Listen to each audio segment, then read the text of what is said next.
Pernah ngerasa insecure? Kayaknya semua orang pernah ya, apalagi pas remaja. Itu normal banget. Tapi, kayaknya buat remaja sekarang, perasaannya tuh jauh lebih dalam dan meluas dari sebelumnya. Ini bukan lagi soal kurang pede biasa loh. Ini adalah tantangan besar yang perlu kita bedah bareng-bareng. Nah, pertanyaannya kan, kenapa remaja sekarang kayaknya cemas banget sih? Apa sih yang bikin rasa insecure ini begitu merajalela? Di pembahasan kali ini, kita bakal coba gali lebih dalam. Lebih dari sekedar jawaban-jawaban klise yang sering kita dengar. Oke, sebelum kita lanjut, penting banget nih kita sepakat dulu soal definisinya. Jadi waktu kita ngomongin insecurity, sebetulnya kita ngomongin apa sih?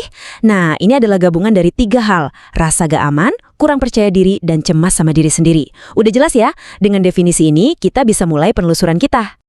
Dan tentu aja, kita harus mulai dari mana lagi kalau bukan dari tersangka utama yang paling sering dituding. Ya, media sosial. Ini bakal jadi titik awal investigasi kita.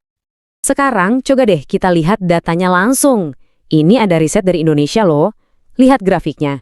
Jelas banget kan polanya? Semakin tinggi intensitas pemakaian media sosial dan semakin tinggi rasa kesepian, lihat deh, tingkat ke-insecurity-nya juga ikut meroket. Jadi ini bukan lagi sekedar asumsi atau omongan orang ya. Datanya menunjukkan ada korelasi yang kuat. Nah, disinilah letak masalahnya. Di satu sisi, kita lihat panggung online yang isinya cuma yang bagus-bagus aja. Foto-foto yang udah diedit, cerita sukses, momen-momen sempurna. Tapi di sisi lain, ada kehidupan nyata kita yang, ya penuh keraguan, penuh perjuangan, dan kadang berantakan. Benturan antara dua dunia ini yang terus-menerus memicu kita buat ngebanding-bandingin diri. Intinya begini, semakin kita scroll, semakin kita terpapar sama versi ideal hidup orang lain, dan tanpa sadar, itu bisa menggerogoti rasa percaya diri kita. Kita jadi gampang banget merasa nggak cukup atau kurang.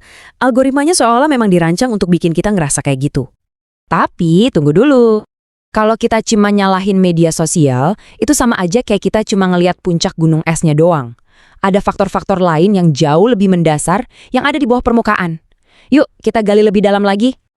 Nah, sekarang kita masuk ke bagian yang jadi fondasinya, keluarga. Jauh sebelum seorang remaja kenal sama media sosial, panggung untuk rasa aman atau nggak aman itu seringnya udah kebentuk di rumah. Jadi, ada penelitian internasional yang nunjukin semacam reaksi berantai yang kuat banget. Coba perhatikan alurnya. Semua berawal dari attachment atau ikatan emosional anak sama orang tuanya. Kalau ikatan ini nggak aman, anak jadi susah ngatur emosi. Ujung-ujungnya, ini bisa membuka pintu ke risiko masalah psikologis yang lebih besar nanti. Tapi, ada kabar baiknya. Sebuah studi di Bandung nemuin sesuatu yang penting banget. Ternyata, komunikasi keluarga yang demokratis, di mana remaja merasa didengar dan dihargai, itu bisa jadi semacam tameng yang kuat banget buat ngelawan insecurity. Jadi, keluarga itu bisa jadi benteng pertahanan terkuat mereka.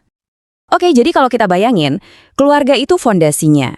Media sosial itu pemicunya. Nah, sekolah dan teman-teman sebaya, ini bisa jadi penguatnya. Di lingkungan inilah, kerentanan yang mungkin udah ada bisa jadi makin besar. Coba deh lihat tabel ini. Isinya tuh rangkuman tekanan-tekanan harian yang mereka hadapi. Mulai dari tekanan buat pas di geng, baik soal penampilan maupun prestasi, terus ada pengalaman dibully atau dikucilkan, sampai rasa takut terus-menerus dinilai jelek sama orang lain. Setiap hal kecil ini nambahin beban insecurity mereka sedikit demi sedikit. Dan yang perlu kita ingat, semua tekanan tadi itu terjadi di masa-masa paling rentan dalam hidup seseorang. Masa remaja itu kan intinya tentang nyari jawaban dari pertanyaan, aku ini siapa sih? Dan apa aku diterima? Jadi ya wajar banget kalau penilaian dari orang lain rasanya begitu menentukan buat mereka. Oke, kita udah ngebahas berbagai lapis penyebabnya nih.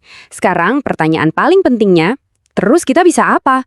Gimana caranya kita mengubah semua pemahaman ini jadi aksi yang benar-benar ngebantu? Nah, di bagian terakhir ini, kita akan fokus ke sana.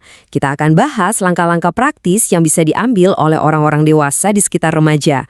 Entah itu sebagai guru, pembimbing, atau orang tua. Ini nih beberapa strategi konkret yang disarikan dari riset. Misalnya, kita bisa bantu mereka memperkuat self-efficacy. Itu loh keyakinan kalau mereka tuh mampu ngadepin tantangan. Atau kita bisa buka ruang diskusi yang jujur soal dampak media sosial yang sebenarnya. Intinya, setiap langkah ini, mulai dari bangun kepercayaan diri, sampai mendorong budaya saling dukung bukan saling sikut, itu adalah cara aktif buat meredam insecurity. Terus, kenapa sih ini semua penting banget? Soalnya dampaknya itu nyata dan besar. Remaja yang merasa lebih aman secara emosional, itu adalah remaja yang lebih berani ambil risiko, berani ngasih ide, dan berani berinovasi. Jadi ini bukan cuma soal kesehatan mental mereka aja, tapi juga soal membuka semua potensi luar biasa yang mereka punya. Dan pada akhirnya, semua pembahasan kita ini mengerucut ke satu pertanyaan besar yang sebetulnya ditujukan untuk kita semua. Gimana caranya kita bisa menciptakan lingkungan, menciptakan komunitas, di mana anak-anak kita merasa aman untuk jadi diri mereka sendiri, bahkan saat mereka nggak sempurna. Ini bukan cuma tugas sekolah atau orang tua, tapi ini tanggung jawab kita bersama.